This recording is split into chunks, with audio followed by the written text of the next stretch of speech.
¿Qué tal, chicos? Buenos días. Bienvenidos otra vez a una conferencia más de todo el programa que tenemos para ustedes de conferencias especializadas. ¿Sí? Esto es Capacitando para la Reactivación de la Agroexportación. ¿Ok? Un programa cofinanciado por Innovate Perú y apoyado por el Ministerio de la Producción y la Mancomunidad Regional de los Andes. Y todo esto es gracias a CAMEX, la Cámara Peruana de Comercio Exterior. ¿Ok? Los links de registro como de certificaciones, de cronograma y demás van a estar en el chat del grupo, el chat de Zoom, para que ustedes puedan llenarlos en cualquier momento. ¿Ok? Tienen que poner todos sus datos completos, por favor. Tienen que llenar sus datos completos correctamente también, porque toda esa información va a salir o necesitamos esa información para comunicarnos con ustedes. En el caso de las certificaciones, ustedes deberán responder una evaluación de 5 preguntas, donde con 4 preguntas correctas como mínimo, ustedes obtienen el certificado. Van a colocar sus nombres y su correo y deben de asegurarse de que estén bien, ya que esos son los nombres que van a salir en el certificado y el correo es al cual se les va a enviar de manera inmediata una vez que lo aprueben. ¿Ok? El cronograma de conferencias también lo van a encontrar. Es una lista con todos los temas, módulos que tenemos para ustedes hasta el 5 de abril. También tenemos, si ustedes tienen problemas para ingresar a lo que es las conferencias en Zoom, o tal vez se perdieron alguna, pueden entrar a nuestro Facebook de CAMEX, Cámara Peruana de Comercio Exterior. En la parte de videos en vivo o en directos, pueden encontrar todos los videos de Innovate y más. ¿Ok? Hay un montón de material que se los recomendamos muchísimo. ¿Ok? Si se pierden una, no se preocupen, va a estar ahí. Si no tienen Zoom en su celular, pueden ir a Facebook, nuestra página, le dan un like, van a la parte de videos en vivo o en directo y van a encontrar esta misma conferencia transmitiéndose en directo. ¿Ok? Sin más que decirles, chicos, los dejo con el docente Raúl Privat. Raúl. Gracias, Andrei. Muy buenos días a todos. Muy contento de poder compartir una jornada más con ustedes en estos programas de capacitación organizados por la Mancomunidad Regional de los Andes, el Ministerio de la Producción, Innovate Perú y gracias a la Cámara Peruana de Comercio Exterior. Bien, hoy tenemos un tema bastante interesante para compartir, que son los fundamentos de comercio exterior. Entonces, hoy vamos a hablar de todos los conceptos base que todo exportador debe manejar para poder hacer operaciones de comercio exterior, hacer operaciones de comercio internacional. Entonces, creo que hoy, y espero sea así, podamos terminar esta ponencia y salir todos con la percepción pues que hemos concebido una muy buena base y un entendimiento panorámico, por qué no decirlo global, de lo que son las operaciones de comercio exterior. Mi nombre es Raúl Privat, director gerente de Comercio Facilitador Logístico y empezamos. Muy bien, vamos a plantear primero una pregunta. ¿Exportar o importar? ¿Ok? Hablamos de comercio exterior y sabemos que el comercio exterior es una operación de doble vía, es decir, uno puede hacer negocios vendiendo al exterior, que sería una exportación, o uno puede hacer negocios trayendo productos del exterior para venderlos localmente en Perú. Entonces, son dos alternativas las que tenemos. No podemos decir necesariamente que una es más compleja que la otra o que una es más rentable que la otra. Va a depender de la idea de negocio. Entonces, tanto un plan de exportación como un plan de importación van a venir bien si la idea de negocio funciona, si la idea de negocio tiene factibilidad comercial, factibilidad económica, factibilidad financiera. Si tiene todas esas factibilidades, pues siendo Expo Impo, va a funcionar, ¿no? Claro está que, digamos que el producto que protagoniza mi idea de negocio va de alguna manera a conducir la decisión de exportar o importar, ¿no? Por ejemplo, si yo tengo eh, una idea de negocio ligado a la agroindustria, definitivamente mi negocio va a ser exportar. Si tengo una idea de negocio ligado a la parte textil o artesanal, también tengo buenas ideas para exportar, ¿verdad? Porque son productos que el Perú produce, que se le puede dar valor agregado y que pueden dar muy buenos réditos en el exterior. Y por otro lado, si yo tuviera ideas de negocio relacionadas tal vez a productos tecnológicos, entonces mi camino iría por la importación. Pero dejemos claro que más importante que exportar o importar es la idea de negocio.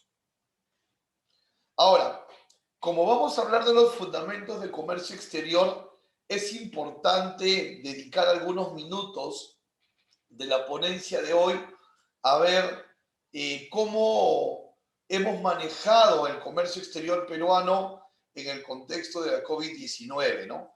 Como ustedes saben, tenemos ya un poquito más de un año en estado de emergencia y al iniciarse el mismo, una de las primeras normativas publicadas por el Estado fue el Decreto Supremo 044-2020 de la PCM, ¿no?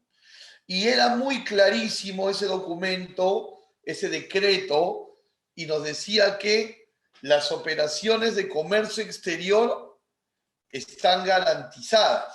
Es decir que, claro, mandaban a confinamiento y demás muchos sectores, pero fue muy claro, ni bien inició el estado de emergencia, que las actividades de operaciones de comercio exterior se mantenían sin ningún tipo de obstrucción.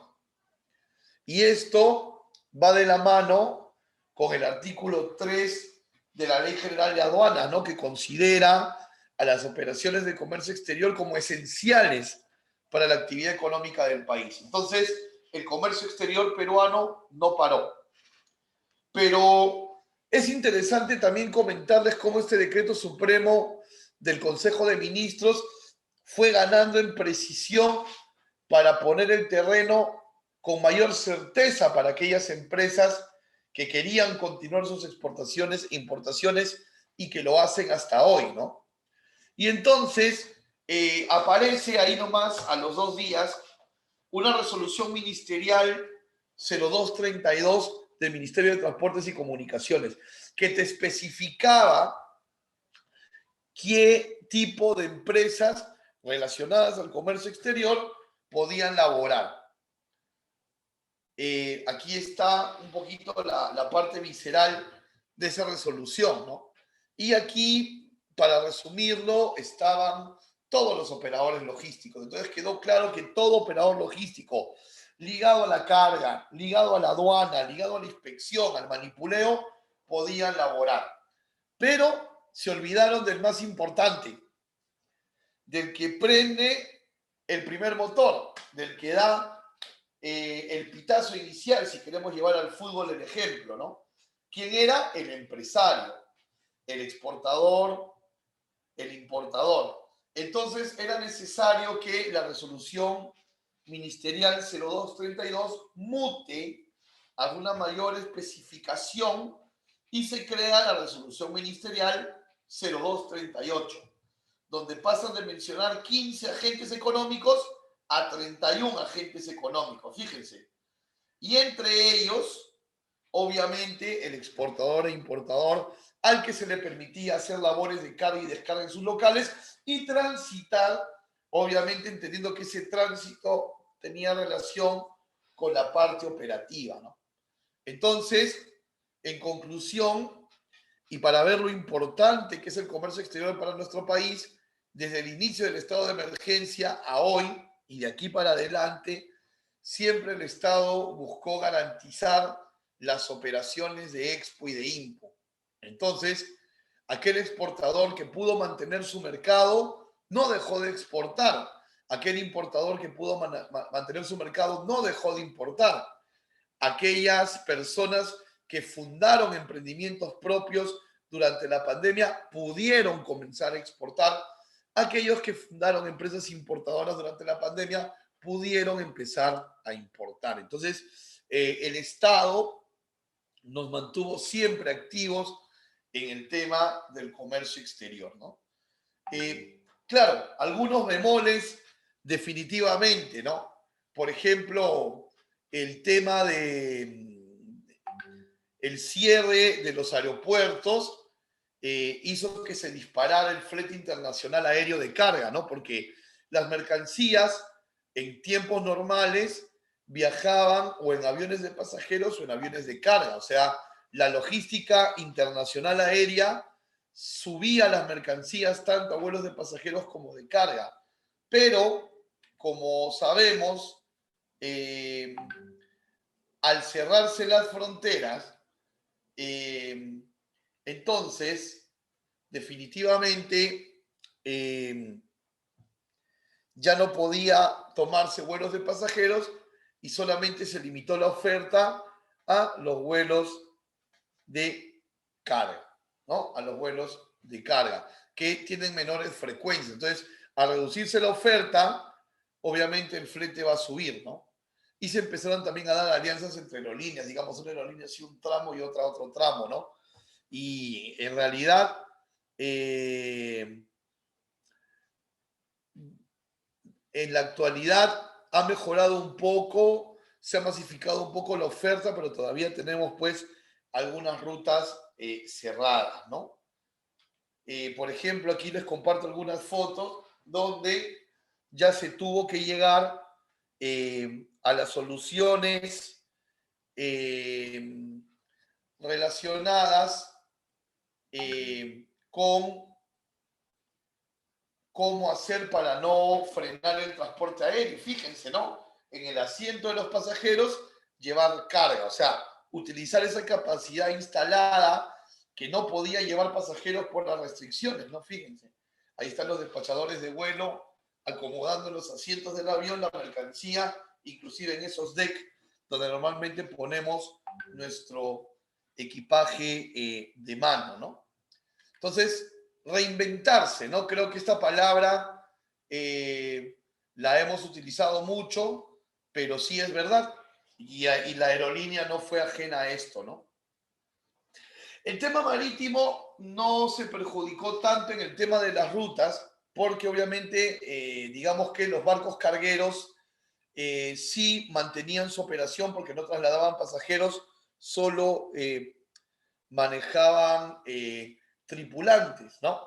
Sí se han visto incrementado un poco los fletes hasta hoy, porque sí se ha reducido un poco el tráfico de contenedores a nivel mundial y obviamente las navieras por ese efecto han subido un poco sus fletes, pero sin embargo, y si de repente estuvieron atentos a la charla que pude dar ayer sobre exportar paso a paso, o perdón, la charla que di anteayer de exportar paso a paso, hablábamos de las estadísticas de exportación, de agroexportación peruana, y en el tema de productos no tradicionales, a pesar de todo esto, pudo estar y está al alza, ¿no? ¿Ok? Entonces, eso ha sido, digamos, una mirada al comercio exterior peruano en la coyuntura del COVID. Me parecía importante poderlo compartir. Ahora vamos a preguntarnos qué es el comercio internacional, ¿no? Ya que hablamos de fundamentos de comercio exterior, preguntémonos qué es el comercio internacional.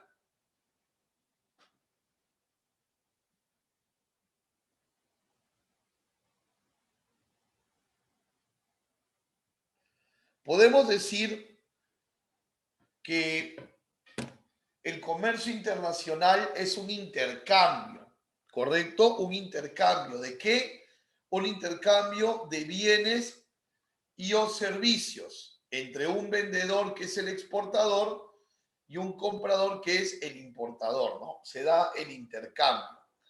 Ojo, decimos bienes y servicios porque también se puede exportar los servicios, ¿no? Pero la mayor complejidad en la operación siempre está en los bienes, ¿no? siempre está en los tangibles, porque obviamente los tangibles son pues sensibles de ser, de sufrir daños, de descongelarse, de sufrir retrasos, de pasar inspecciones, ¿no? Entonces, siempre la mayor complejidad va a estar en los bienes.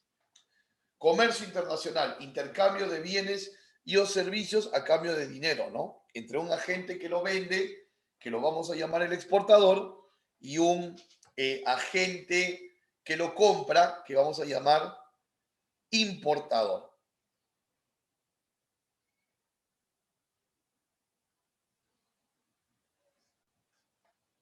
Y obviamente estamos hablando de intercambio de dinero por mercancía, ¿no? En los orígenes del comercio obviamente hablábamos de trueque, pero en la actualidad lo que se intercambia es dinero por mercancía. Ahora, el comercio internacional que hace Perú y que hacen los países no solamente es un comercio de país con país, sino también es un comercio de países con bloques. ¿Ok? ¿Cómo es esto de países con bloques? Recuerden, Perú tiene un tratado de libre comercio con la Unión Europea. Y la Unión Europea pues tiene más de 25 miembros. Quiere decir que Perú a una sola firma de convenio hace negocio con más de 25 países a la vez, ¿no? Y si, por ejemplo, consideras que en la Unión Europea hay unión aduanera, esto se maximiza. ¿Cómo es esto? Unión aduanera significa que desaduanado en cierto país de la Unión Europea ya se considera desaduanado para toda la comunidad. Entonces, por ejemplo, si yo tengo 8 clientes en Europa, yo podría tomar como un hub, como un punto principal, Ámsterdam, por ejemplo, en Países Bajos, desaduanar y de ahí repartir doméstico a los demás países que comparten el tema de unión aduanera. Entonces, estamos hablando de un comercio país con bloque de países, ¿no? Y también está el modelo tradicional país con país, ¿no? Aquí les pongo, por ejemplo, un Perú-China, un Perú-Estados Unidos, que son, pues, nuestros principales clientes y a la vez nuestros principales proveedores. Pero también tenemos un modelo de comercio de triangulación comercial. ¿Cómo figura cómo es la triangulación comercial? Les voy a comentar un caso. Hay una compañía peruana que importa desde China, ojo, importa desde China toallas sanitarias para el cuidado femenino. Entonces lo que ellos hacen es, digamos, compran un contenedor al proveedor chino y lo importan hacia Perú. ¿Correcto? Lo importan hacia Perú y venden en el mercado peruano. Hasta ahí no les estoy contando nada nuevo. Este sería un esquema tradicional de un importador. Pero sin embargo, esta empresa peruana ha conseguido tener clientes de este producto en Paraguay, en Argentina y en Bolivia. ¿Y qué hace? Cada vez que el vendedor peruano cierra una venta con alguno de estos clientes, el contenedor sale desde China a estos países. ¿Ok? No es que el peruano, cuando le compra un paraguayo, un argentino, baja el contenedor a Perú y luego lo lleva a estos países. No. El vendedor peruano vende el producto, el cliente le paga al peruano, pero físicamente el container sale de China, ¿no? Entonces, por eso hablamos de una triangulación comercial. Estamos diciendo con esto que en los modelos actuales de comercio exterior, yo no necesito sacar de mi propio país el producto. Yo puedo venderlo y físicamente sacarlo de un tercer país hacia el país de mi cliente. Interesante, ¿verdad? Y este modelo se llama triangulación comercial. Muy bien. Entonces, ya entendiendo estas bases, vamos ahora a conversar de 4 puntos básicos, ¿ok?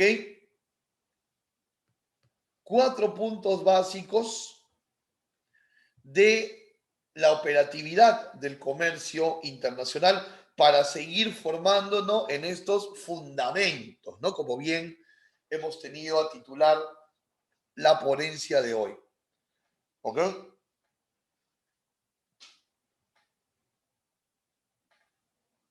Negociación internacional, intermediación bancaria, libre comercio, operatividad y normatividad aduanera, ¿no? ¿Cómo hacemos para vender o comprar? ¿Cómo nos apoyamos en la banca para el soporte económico para vender o comprar?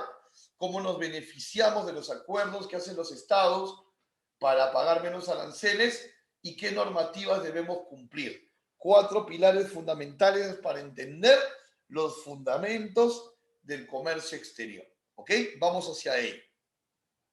Hablemos primero de la negociación internacional.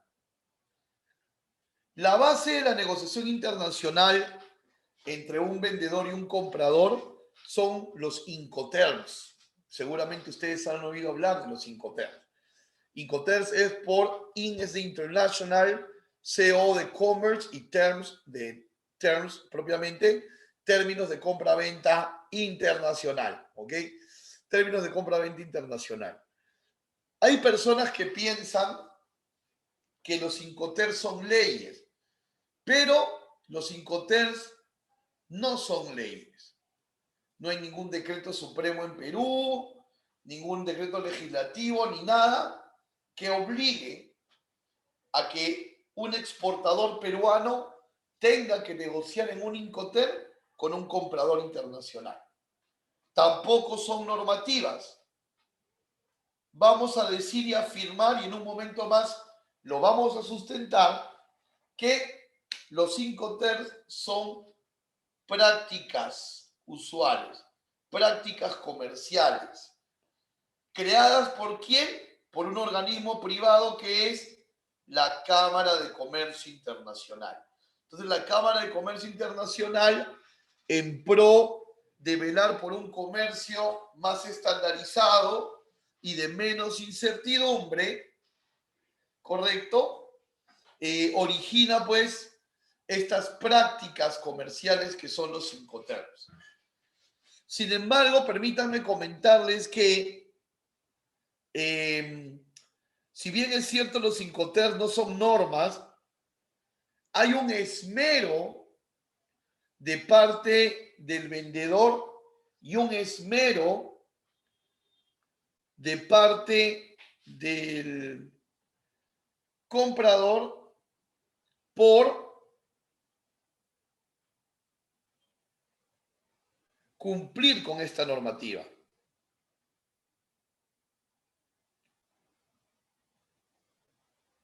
¿Ok? Cumplir con esta normativa.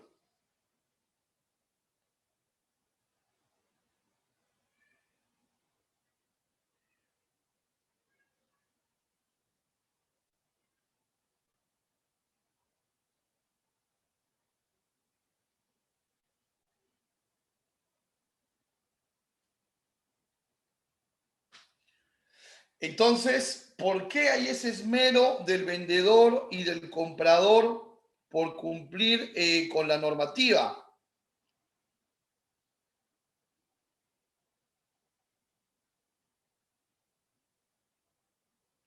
Fíjense, por lo siguiente. Estamos viendo ahora en pantalla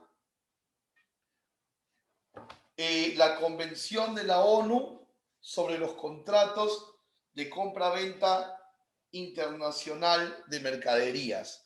Este es el convenio marco por el que se regulan todos los contratos, los pactos de compraventa entre vendedor y comprador, ¿no? Y fíjate, el artículo 9 dice que el vendedor y comprador quedará obligado por cualquier uso que hayan convenido y por cualquier práctica, dice la literatura original, y yo lo he cambiado a Incoterm para que lo podamos entender. Entonces, por eso es el esmero de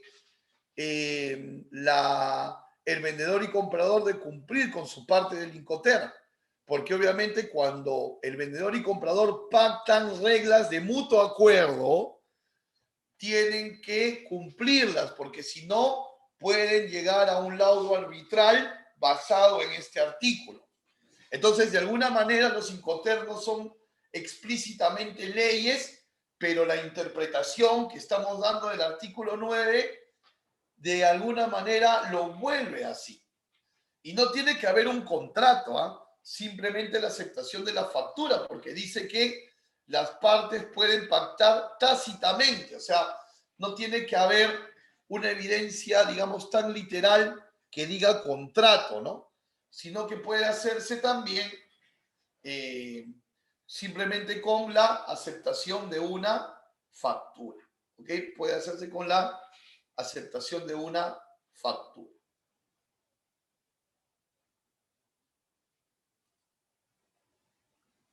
Los Incoterms son 11. La tendencia ha sido irlos reduciendo en el tiempo. Empezaron en el año 28 más o menos. Los últimos 30 años, las versiones de los Incoterms han ido, ¿cómo les puedo decir? Modificándose cada 10 años. Estábamos en la versión 2010. Hemos pasado desde el año pasado a la versión 2020, ¿verdad?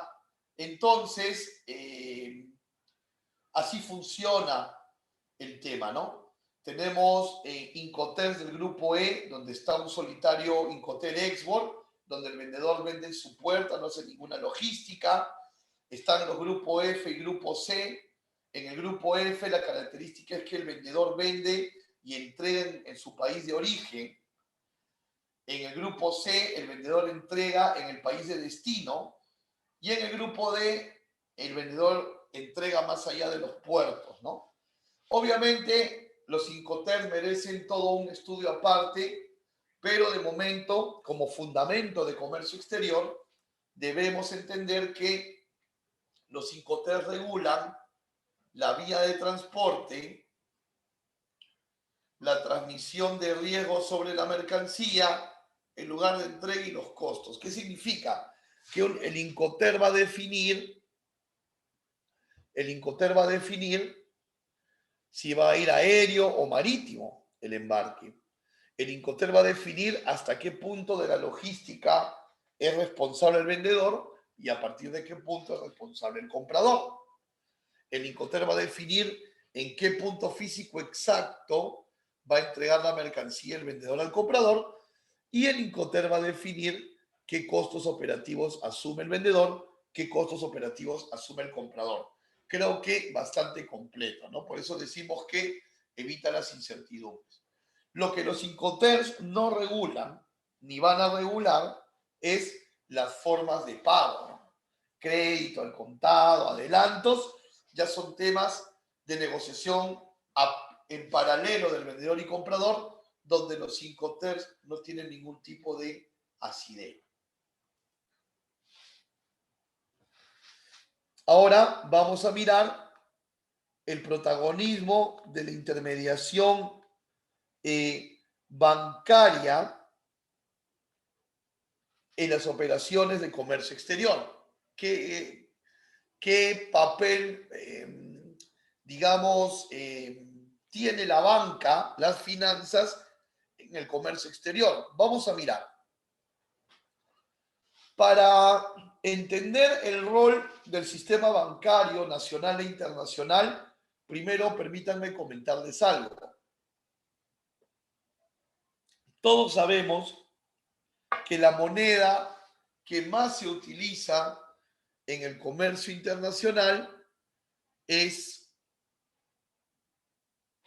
el dólar norteamericano. Hay otras monedas que se comercian también como el euro, como la libra, pero también el dólar norteamericano es la que tiene el principal protagonismo, ¿no? La que tiene el principal protagonismo. Pero ¿cómo llega el dólar norteamericano a ser la moneda principal del comercio internacional? Fíjense, tenemos que dividir la historia entre antes del año 1971 y después del año 1971. Antes del año 1971, la moneda del comercio era el oro. Entonces, los países que querían comerciar entre sí debían adquirir oro como moneda de intercambio. Y la mayor oferta de oro se situaba en los Estados Unidos. Por lo tanto, los países primero tenían que hacerse de dólares para luego comprar oro. Y así funcionaba el sistema. Llega el año 1971 y se firma un acuerdo en los Estados Unidos que se llama el Acuerdo de Bretton Woods, porque se firmó en ese lugar. Y el Acuerdo de Bretton Woods nos terminaba diciendo que Estados Unidos ya no iba a vender más oro. Cerró su oferta de oro los Estados Unidos. Y como consecuencia, los países se quedaron con stock de dólares, con los que planeaban seguir comprando oro. Y no les quedó más remedio que intercambiarse esos dólares para seguir comerciando. Y el dólar se vuelve así el instrumento de intercambio más protagónico en el comercio hasta hoy, ¿no? ¿Cómo afecta esta situación al comercio peruano, por ejemplo, ¿no? Como a todos los países que no tienen el dólar norteamericano como la moneda base, ¿no? Sino que tienen otra moneda local. En el caso del exportador peruano lo afecta, por supuesto que sí, porque el exportador peruano vende en dólares por una necesidad de mercado, pero los pasivos del exportador peruano están en soles, planillas en soles, tributos en soles, pago a proveedores en soles, etc., etc. Entonces, el exportador peruano cada vez que hace una cobranza al cliente internacional va a cambiar a soles para cumplir con sus pasivos. Esto puede generar problemas porque fíjense, vamos a ver un ejemplo. Vamos a suponer que un exportador peruano cierra un negocio el 7 de mayo del 2020 con un dólar a 3.40. Pero una cosa es vender y otra cosa es cobrar. Vende el 7 de mayo, pero le da crédito a 90 días al cliente. La parte financiera de la compañía peruana va a proyectar y va a decir, ok, en 90 días, cuando cambiemos la plata, vamos a recibir 170.000 soles. Y se hacen las proyecciones con ese dinero. Pero ¿qué sucede si cuando pasan los 90 días, el dólar se sitúa en 3.35? Al momento de hacer el cambio, ya no voy a conseguir 170.000 soles, sino 167.500.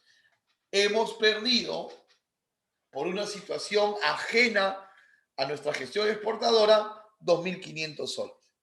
Y eso es el problema que trae el tipo de cambio. Ahí entra la banca con un producto financiero que se llama operaciones forward, donde el banco pacta hoy un tipo de cambio muy parecido al actual para que a futuro, cuando se cambien los dólares, se cambie el tipo de cambio de hoy. Y de esa manera el exportador no se afecte. Se llaman operaciones forward. Entonces, si al futuro, a la hora de la cobranza, el tipo de cambio baja, pero se hizo esta operación forward con la banca, vas a tener un mejor tipo de cambio, ¿no? Claro está que podríamos poner un efecto contrario de ejemplo, ¿no? un efecto donde al momento de la cobranza el tipo de cambio en lugar de bajar sube, pero eso no va a ser siempre. Y en nuestra vida como empresarios exportadores no podemos vivir lanzando monedas al aire. Entonces, para eso contribuye la banca, ¿no? A respetar un tipo de cambio competitivo para el exportador a futuro y evitar pues que el exportador pueda afectarse de la volatilidad del tipo de cambio. Y obviamente tenemos que entender pues que nuestro sistema bancario peruano está totalmente globalizado, ¿no?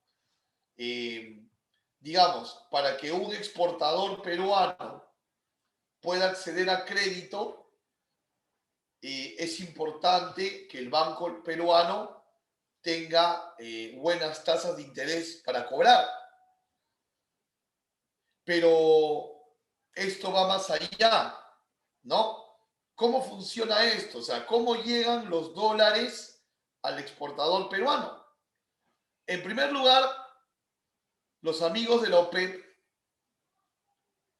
que son quienes mueven el petróleo, ahorran sus ganancias en los Estados Unidos. La banca norteamericana toma ese dinero y lo presta a la banca peruana.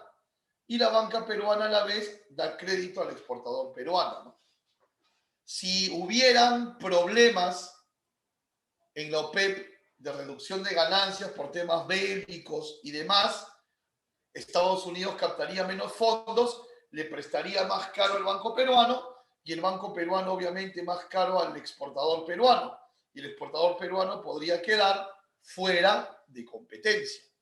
Entonces, este ejemplo, que estoy tratando de hacerlo lo más simple y básico posible, nos ayuda a entender cuán globalizadas están la banca y las finanzas, ¿no? Un problema a millones de kilómetros de Perú puede causar restricción de acceso a crédito al exportador peruano.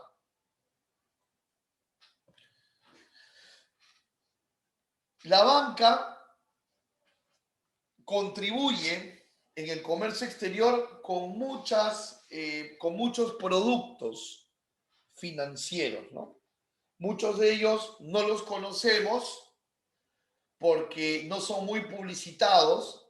Es más, si un exportador peruano quiere información de estos servicios y se va a una agencia del banco y se va a plataforma, probablemente no le den la información y lo manden a la sede central del banco al área de comercio exterior, ¿no? Porque son productos bastante especializados, ¿no? ¿Qué productos financieros hay para los exportadores e importadores? Bueno, tenemos el factoring y el leasing, ¿no? Digamos, si tengo una factura por cobrar a un cliente y la voy a cobrar a 60 días y necesito la liquidez hoy, puedo hacer un factoring con el banco. Si necesito la asesoría del banco para cobrarle a mis clientes con instrumentos que aseguren mi cobranza, puedo tomar servicios de carta de crédito, de cobranza documentaria, gracias al banco. Si necesito presentarle una carta fianza a la aduana porque estoy haciendo algún tipo de operación que así lo obliga, el banco funciona de aval entre la aduana y mi empresa. La banca también te ofrece, por ejemplo, seguros al crédito. Ojo, no seguros a la carga como hablábamos ayer, sino seguros al crédito. Es decir, yo le doy crédito al cliente y compro un seguro por ese crédito que estoy dando. Si el cliente no me paga, el seguro me paga a mí, ¿no? Esa es una cobertura de seguro cuando das crédito para cubrirte de que no te vaya a cabecear, como decimos en el argot, el comprador internacional, ¿no? También tenemos, y esto me lo preguntaron, creo que en las ponencias de anteayer, tenemos también líneas de crédito para los exportadores, financiamientos pre-embarque y post-embarque, o sea, capital de trabajo pre-embarque o post-embarque luego de haber exportado, ¿no? Obviamente, un requisito fundamental es no estar reportado en central de riesgos y el segundo es tener una exportación en firme, no una posibilidad de exportación, sino una concreta, ¿no? Y también está, pues, las operaciones de tipo de cambio de las que mencionábamos. Entonces, la banca tiene una gran contribución en la operatividad del comercio exterior. Hablemos ahora de libre comercio.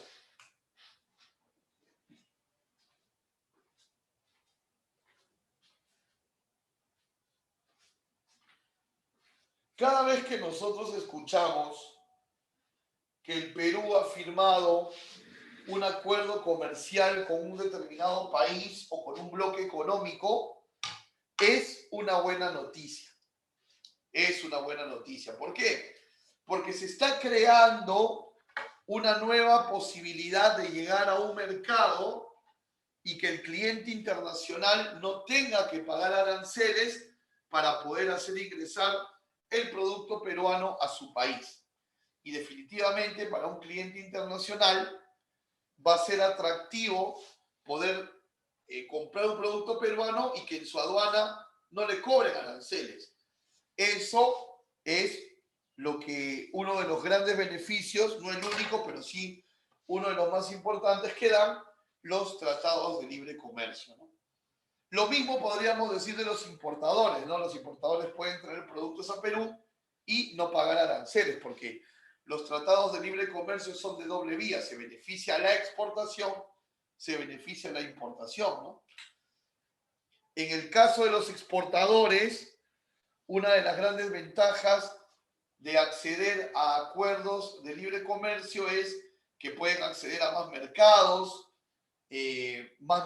se interesan en el producto peruano por las facilidades en el tema del pago de aranceles, está más expuesta a la oferta peruana porque siempre, luego de un tratado de libre comercio, hay toda una publicidad de marca Perú en esos mercados, entonces nuestra oferta está más expuesta y colabora en acelerar nuestro proceso de internacionalización, ¿no? Sobre todo ahora que tenemos las tecnologías de las comunicaciones. Si queremos importar, también nos va a beneficiar porque accedemos a más productos extranjeros con menor inversión, porque no vamos a pagar aranceles, vamos a poder tener mejores precios aquí en el mercado local y vamos a poder acceder a más y mejores proveedores. Entonces, el libre comercio, por donde lo miremos, siempre va a beneficiar. Cada vez que escuchemos que Perú ha suscrito un tratado de libre comercio, siempre va a ser una buena noticia. Y tenemos que acelerar ese cambio, porque nosotros recién hemos empezado a firmar tratados de libre comercio con los principales mercados del mundo a partir del inicio del nuevo siglo.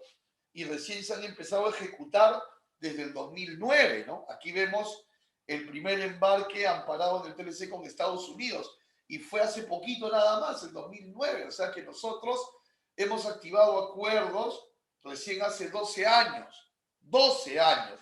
Cuando tenemos ejemplos de vecinos como Chile, que hacen tratados de libre comercio desde los 70 y desde los 80. Entonces, estamos en un momento en el que tenemos que seguir suscribiendo acuerdos con nuestros principales mercados, ¿no? Y esto ha hecho que el empresario exportador pueda exportar más. Y lo mismo el empresario importador también. Y obviamente no podemos olvidar la parte normativa, ¿no? Es decir, nos debemos a las normas, no podemos operar el comercio internacional como queramos, hay normativas, ¿no? Por ejemplo, existen los regímenes aduaneros, que son las diferentes maneras para ingresar productos a Perú o sacar productos al Perú, y cada uno tiene sus procedimientos. Hay exportación, importación, admisión temporal, exportación temporal, acogimiento a beneficios como el drawback. Toda esa operativa son los regímenes aduaneros y hay procedimientos normativos para ellos que debemos de cumplir. Tenemos como base nuestra ley de aduanas, ¿no? Que ha sido modificada hace poco. Y tenemos pues el decreto legislativo 1433, que es la última modificación a la Ley General de Aduanas, y el decreto supremo 367, que es la última modificación al reglamento de la Ley General de Aduanas. Tenemos también normativas de fiscalización como la valoración aduanera. Ayer dimos una charla sobre ello, que permite pues determinar el precio realmente pagado y acabar con las disyuntivas entre el precio del importador y el precio que la aduana dice que el producto vale. Obviamente siempre vamos a estar sensibles a ser fiscalizados por la aduana a través de la ley de aduana, del reglamento o de la ley 28008, que es la ley de delitos aduaneros, a través de las tablas de sanciones e infracciones. Siempre vamos a estar sensibles de ser fiscalizados. Y, por ejemplo, también tenemos el tema de la clasificación arancelaria, ¿no? Tan importante que es clasificar correctamente para obtener información fidedigna y también para ser fieles con la aduana y no caer en errores de declaración. Y está el Decreto Supremo 342-2016 para ello. Entonces tenemos un pool de decretos, un pool de normativas en las cuales debemos de capacitarnos para saber qué podemos hacer y qué no podemos hacer y tengamos operaciones pues prolijas y sin incidencias con las entidades fiscalizadoras.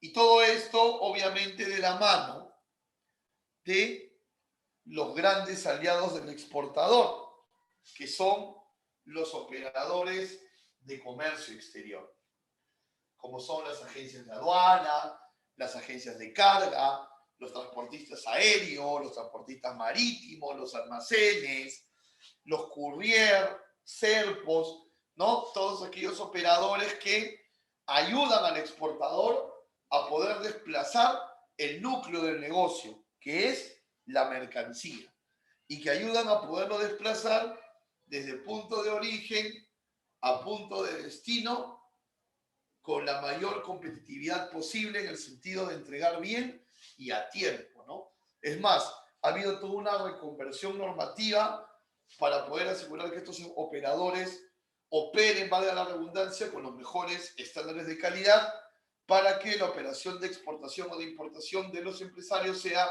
lo más prolija, competitiva y exitosa posible. Muy bien, hemos llegado al final de la ponencia y les agradezco mucho el que nos hayan podido acompañar el día de hoy con este tema de fundamentos del comercio exterior. Espero de todo corazón que tengamos la percepción de terminar con buenas bases o de tener la percepción de haber terminado esta charla y sintiendo que hemos ganado buenas bases para el tema del comercio exterior. Voy a pasar a resolver las preguntas que estoy viendo aquí en el chat que ya nos están enviando, ¿no? Quienes nos siguen a través de Facebook también podrían empezar a hacernos preguntas. Saludos para todos. A ver, Lucio Mamani Ticona nos pregunta si es lo mismo decir comercio exterior o comercio internacional. A ver,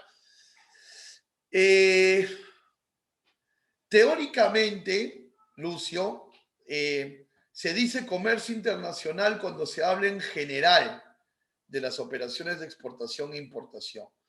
Y se habla de comercio exterior cuando hablas puntualmente del comercio entre dos países, ¿no? O sea, por ejemplo, si yo quiero hablar de un intercambio Perú-China, hablaré del comercio exterior entre Perú y China.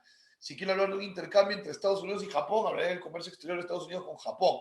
Pero si voy a generalizar, hablo de comercio internacional. Sin embargo, Lucio, básicamente eso es un concepto teórico, ¿no? Luis, Lucho, José, Pepe, ¿no? Algo que en realidad aconsejo que no es algo en lo que nos debamos de detener tanto, ¿no? A ver, Evelyn, gracias Lucio por la pregunta. Evelyn Cutipa, ¿cómo estás Evelyn? Buenos días. Nos pregunta si habrá alguna conferencia acerca de los cambios de la ley de aduanas. Bueno, ejecutivos de CAMEX nos acompañan y están tomando nota de ello. Lucio nos vuelve a preguntar si el tipo de cambio sube, ¿se beneficia el exportador? Claro, cuando el tipo de cambio sube, el exportador puede obtener más soles de los esperados, ¿verdad? Pero, sin embargo, no considero que el exportador debe esperanzarse en ello, sino proteger su tipo de cambio. Pero sí, respondiendo a tu pregunta, tipo de cambio alto beneficia al exportador, tipo de cambio bajo beneficia al importador. Carlos, ¿cómo estás? Buenos días. A ver, comercio internacional ya lo hemos dicho, ¿no? Es para hablar en líneas generales del intercambio en el mundo. Y los negocios internacionales es la parte operativa que crea ese comercio, ¿no? Los contratos, las intermediaciones bancarias, las documentaciones, esos serían negocios internacionales. Aurea nos pregunta cuál es el proceso requisito para trabajar en una agencia de aduana. Gracias, Aurea, por la pregunta. A ver, va a depender, Aurea, para empezar, del puesto que se vaya a ocupar, ¿no? Para empezar, obviamente, si es un puesto operativo o comercial, la formación en comercio exterior es básica. ¿Qué tipo de formación?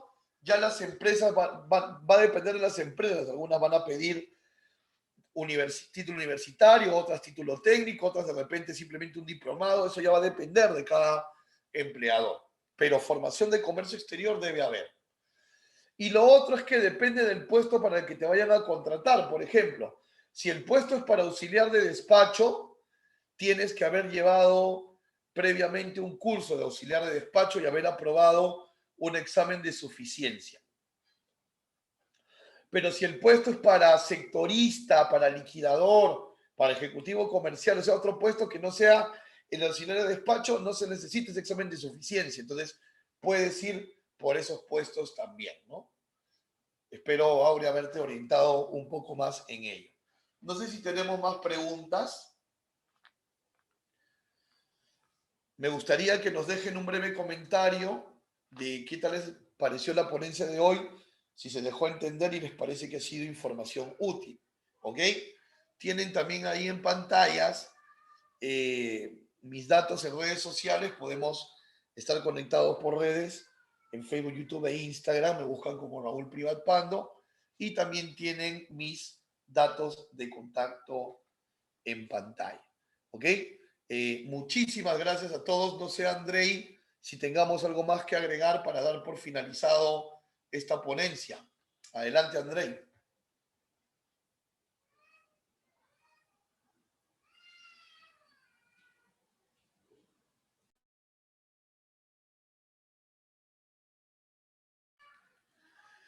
Bien, chicos, gracias por sus comentarios. Qué bueno que les ha parecido información útil. Siempre será mi preocupación y creo que también la de Camex el poder llevar el mensaje de manera clara y de manera utilitaria a ustedes, ¿no? Seguramente nos vamos a encontrar en una nueva programación. Queden atentos a Camex, queden atentos a todo este programa. Gracias a Mancomunidad de los Andes, Ministerio de la Producción e Innovate Perú. Dios los bendiga grandemente, los abrazo muy fuerte a todos y nos vemos. Hasta luego. Gracias, Raúl, por la ponencia de hoy y gracias a todos, chicos, por atender a la clase. Nos vemos en la siguiente de las 11. Chau, chau.